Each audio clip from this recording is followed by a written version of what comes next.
Hello student, कैसे हैं आप। नेक्सस एजुकेशन पॉइंट में आपका स्वागत है। हम हाजिर एक नई वीडियो के साथ। आज हम बात करने वाले हैं MGPE 11 मानव सुरक्षा इग्नू यूनिवर्सिटी। टॉपिक है राज्य हिंसा क्या है, इसके प्रकार और दक्षिण एशिया में राज्य हिंसा के पहलुओं पर प्रकाश डालिए। तो बच्चों, इसके प्रकार और दक्षिण एशिया में राज्य हिंसा के पहलुओं पर प्रकाश डालने से पहले हम जानेंगे कि राज्य हिंसा क्या होती है। सामान्य तौर पर राज्य हिंसा जो होती है वो राजनीतिक हिंसा की श्रेणी में आती है और वास्तव में यहाँ पर राज्य हिंसा एक राज्य में होने वाली जो विभिन्न समुदाय सभी भाषा के लोगों में जो हिंसा होती है, यानी अराजकता का वातावरण या अराजकता का माहौल उत्पन्न होता है, उससे हिंसा को बढ़ावा देता है, उसे हम राज्य हिंसा कहते हैं। इसका प्रारंभ आंतरिक और बाहरी प्रयोजकों से होता है, यानी ऐसे बहुत सारे तत्व हैं जिसका आंतरिक और बाहरी जो प्रयोजक है उससे होता है, तथा ये आतंकवाद तथा गुरिल्ला युद्ध से सांप्रदायिक हिंसा, पुलिस कार्रवाई, दंगे व हिंसा का रूप ले सकती है। तो राज्य हिंसा, जब राज्य के अंदर जब हिंसा को बढ़ावा मिलता है तो इसमें पुलिस कूदती है, तो जाहिर सी बात है या तो आतंकवादी गतिविधि होती है या सांप्रदायिक हिंसा होती है। दो धर्म समुदायों के बीच में पुलिस कार्रवाई भी की जाती है, इससे हिंसा का रूप लेती है। राज्य हिंसा का प्रयोग सरकार की किसी नीतियों के विरुद्ध विरोध प्रकट करने के या किसी सरकार विशेष को सत्ता से हटाने के लिए किया जाता है। तो राज्य हिंसा का प्रयोग या तो सरकार ने कोई अगर ऐसी नीतियाँ या कार्यक्रम बनाए जिससे उससे जनता को लाभ नहीं मिलता है, यानी सरकार जनता का अहित हो रहा है, तो जनता उसके खिलाफ कार्रवाई करती है, या सरकार अपने मनमाने ढंग से शासन कर रही है जिससे जनता जो सरकार है उसका स्वरूप जो निरंकुश है, तो जनता उस शासन को उखाड़ फेंकने या उसमें परिवर्तन लाने के लिए भी राज्य में हिंसा को बढ़ावा देती है। इसके अलावा लोग राज्य में सशस्त्र हिंसा का प्रयोग समाज या सरकार के विरुद्ध अपना असंतोष प्रदर्शन करने के लिए भी करते हैं। तो जैसा कि मैंने आपको बताया, सत्ता परिवर्तन करने के लिए जो राज्य हिंसा को बढ़ावा मिलता है। इसके अलावा बात यह है कि समाज या सरकार के विरुद्ध जो अपना असंतोष है जनता का, उसको प्रदर्शित करने के लिए वो हिंसा को बढ़ावा देते हैं। समाज में केवल सुविधा वंचित लोग ही हिंसा नहीं करते, बल्कि सुविधा संपन्न समुदाय भी अपनी स्थिति को बनाए रखने के लिए हिंसा करते हैं। तो यहाँ पर हिंसा किसी गरीब या ऐसे सताए हुए लोगों के द्वारा ही नहीं होती, बल्कि समाज में जो बहुत ही उच्च वर्ग है, पूंजीपति वर्ग है, वो अपने समुदाय को या अपनी स्थिति को बनाए रखने के लिए भी हिंसा को बढ़ावा देते हैं। राज्य में होने वाले सशस्त्र संघर्ष कई बार गृह युद्ध का रूप ले लेते हैं। तो कभी कभी ये हिंसा जो होती है पूरे देश में या पूरे राज्य में हो जाती है, जिसे हम गृह युद्ध का रूप कह सकते हैं, जिससे राज्य में अशांति व भयंकर क्षति होती है। तो इससे जो है समाज में अशांति फैलती है। बात है धार्मिक व निर्जातीय। अब बात करें राज्य हिंसा के प्रकार, तो राज्य हिंसा का पहला प्रकार है धार्मिक व निर्जातीय हिंसा। तो राज्य हिंसा धार्मिक व निर्जातीय संघर्ष के रूप में हो सकती है।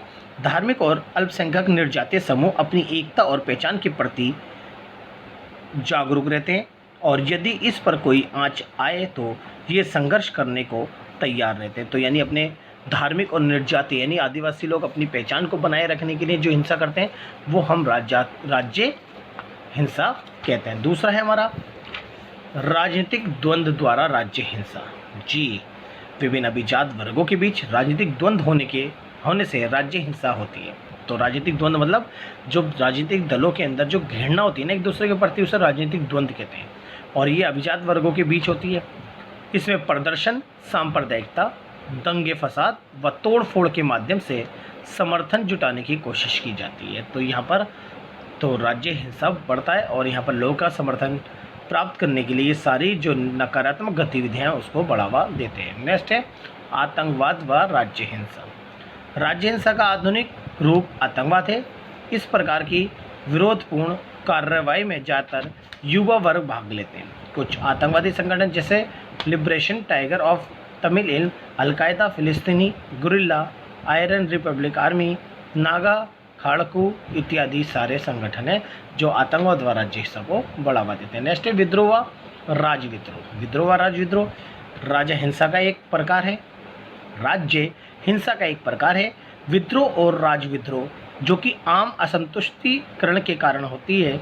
कोई भी विद्रोह समाज में कुछ निश्चित वर्गों के क्रोध को प्रकट करता है और सरकार की नीतियों या सरकार को परिवर्तित करने का इच्छुक होता है। तो ये विद्रोह, राजविद्रोह ये होता है कि जब सरकार निरंकुश तरीके से अपने शासन की गतिविधि को बढ़ाती है, तो इस तानाशाही या निरंकुश शासन गतिविधि को समाप्त करने के लिए समाज में सरकार के शासन को परिवर्तित करने के लिए विद्रोह या राज्य विद्रोह को बढ़ावा दिया जाता है। बात करेंगे दक्षिण एशिया में राज्य हिंसा।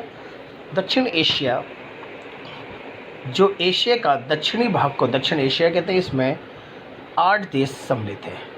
तो दक्षिण एशिया में उपनिवेशवाद, राज्य, निरंकुश राज्य, क्षेत्र की सीमाओं, असुरक्षित, निर्यातित, धार्मिक या राष्ट्रीय अल्पसंख्यकों का स्वतंत्र राष्ट्रवादी व अन्य आंदोलन से संबंधित संकटों से घिरे नजर आते हैं।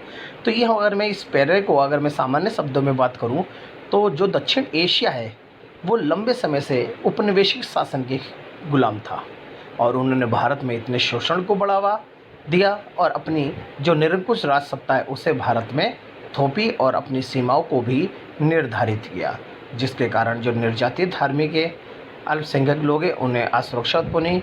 ये लगा लो कि जो उपनिवेशिक शासन है यानी उपनिवेशवादी राज्य है वो निरंकुश राज था और इन्होंने भारतीय लोगों का शोषण करा, जिसके कारण ये कहा जा सकता है जो दक्षिण एशिया के जो अधिकतर देश हैं वो इन उपनिवेशवादी देशों के से ग्रस्त थे और इनका जो लंबे समय से शोषण किया जा रहा था।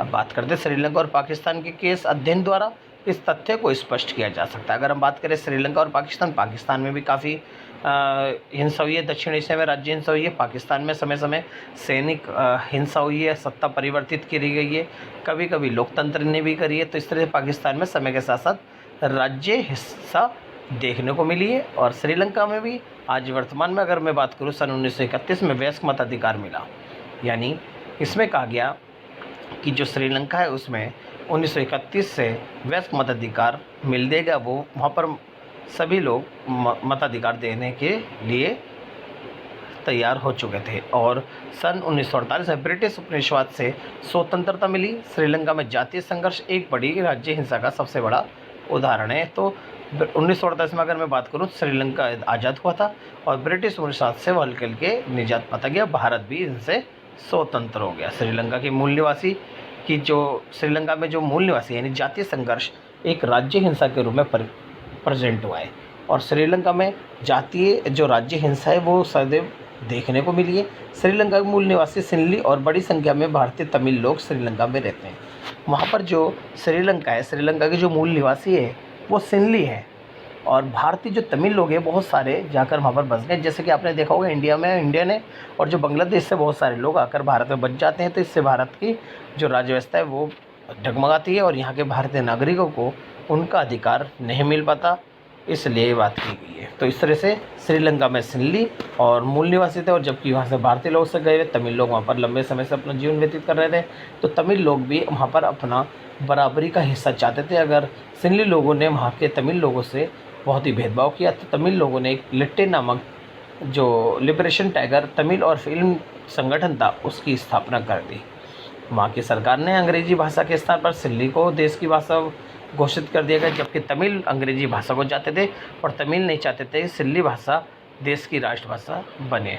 और महत्वपूर्ण सरकारी पदों पर कार्यरत थे तमिलों ने इसका विरोध किया क्योंकि वे अपनी संबंधित भाषाओं का प्रतिनिधित्व चाहते थे। तमिल ने इसके लिए धरना दिया, किंतु सिंहली भाषा की संरक्षण परिषद ने तमिलों पर ध्यान दिया। इसके बाद इन दोनों वर्गों में हिंसा को बढ़ावा मिला और ये जातीय हिंसा आज भी देखने को मिलती है। तो श्रीलंका के अंदर जो जातीय संघर्ष है वो बताया गया। बात करते हैं भारत में उत्तर पूर्व में विद्रोह के मोर्चे की घटनाओं से ये स्पष्ट होता है कि विद्रोह समूह अन्य विद्रोह समूह से संबंधित होकर आपसी असफलता को दोबारा सफलताओं से प्राप्त कर लेती है। तो यहाँ पर ये बताया उत्तर पूर्व के जो बहुत सारे देश हैं उसके अंदर जो है वो मानवीय असुरक्षा उत्पन्न है और वहाँ पर हम पुलिस के माध्यम से वहाँ पर शांति स्थापित करने का जोर देते हैं। उदाहरण के लिए मणिपुर में करीब 30 सरकारी अधिकारी हैं। विद्रोही समूह के 52 या उप तहसीलों के मुख्यालयों में आ जाते हैं। भूमिगत विद्रोहियों की जनसंख्या अधिक होने के कारण भीतरी क्षेत्र में कानून भी निष्प्रभावी हो जाता है, जिससे राज्य हिंसा को बढ़ावा मिलता है। तो ये हमारा दक्षिण एशिया में था, इसे आप बहुत अच्छे से कर लीजिएगा। अगर आपको हमारी वीडियो पसंद आई हो तो हमारे चैनल को सब्सक्राइब करें, लाइक करें, कमेंट शेयर करना ना भूलें।